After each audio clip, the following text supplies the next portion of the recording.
Hello everybody, welcome back to my channel. So today's video is going to be how to make this little frog charm. This is a little frog called Ebo, which is inspired by a Instagram page, which I'll leave down in the description. They have like the cutest little frog on there, and this is the frog. It's called Ebo, so I thought I'd make a charm of it today, just in case you haven't seen him on Instagram or anything. This is not an ad, anything like that. I just wanted to make the charm, and I thought I'd share, it with you today.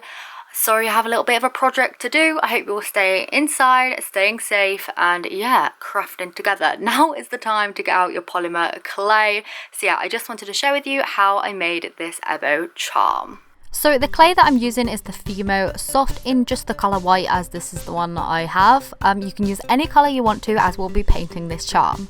So in order to make mine, I rolled out a nice wood ball and then squashed it down in my fingers so that it was a little bit fatter at the bottom. I then rolled out another ball in the palm of my hands, a really small one, cut that in half with some scissors and popped that on top of like the narrower part of the original ball to make the eye kind of sockets for Ebo. I then rolled 4 smaller balls of clay, attached them to the body, and then inserted an eye pin and baked at 110 degrees Celsius for 30 minutes. Once out of the oven and all cooled down, I then used acrylic paint to paint over my charm. I did 4 layers in total of the acrylic to make sure it was nice and opaque. I then used a light pink acrylic to paint on the blush for Ebo's cheeks, and then I used a needle and some black acrylic paint and just started painting away the face.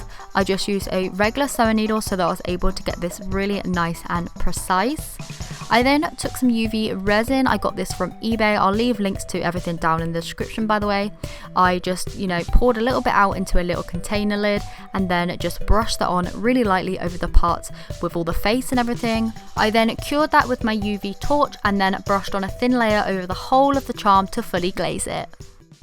So I added a little like lobster clasp with a little metal hook on there just to turn this into a charm. You can add like a keychain, a little kind of like string attachment if you want to, just whatever attachment you want to make on your charm. So hopefully you have enjoyed today's video. If you did, please do give it a thumbs up. If you make it, please do make sure to tag me on Instagram. I will repost you on my stories, anything like that. So yeah, hopefully you have a fantastic day, and I will see you very soon for another video. Bye.